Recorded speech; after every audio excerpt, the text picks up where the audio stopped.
ত্রয়োদশ জাতীয় সংসদ নির্বাচন ঘিরে গড়ে উঠেছিল জামাত ইসলামী নেতৃত্বাধীন ১১ দলীয় নির্বাচনী ঐক্য।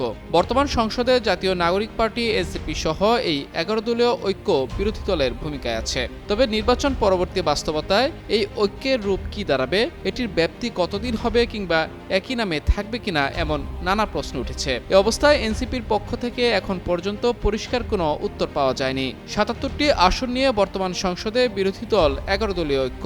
এর মধ্যে জামায়াতের সংসদ সদস্য ৬৮ জন, বাকি ৯ জনের মধ্যে ৬ জন এনসিপির এবং অন্য ৩ জনের মধ্যে ২ জন বাংলাদেশ খেলাফত মজলিস ও ১ জন খেলাফত মজলিসের।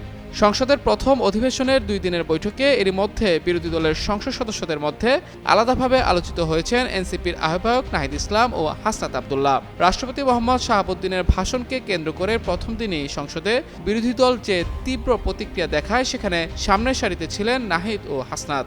সংসদের বৈঠকে তাদের এই ভূমিকা দেখে পর্যবেক্ষকদের ধারণা, ১১ দলের সঙ্গে থেকে বিরোধী দলে বর্তমান সংসদের বড় সময় নেতৃত্ব স্থানীয় অবস্থানে থাকতে পারে এনসিপি। শুধু তাই নয়, বেশ কিছু বিষয়ে বিএনপির অবস্থান স্পষ্ট না হওয়ায় এনসিপির অনেক নেতাই ১১ দলীয় ঐক্যের প্রয়োজন শেষ হয়ে যায়নি বলে মনে করেন।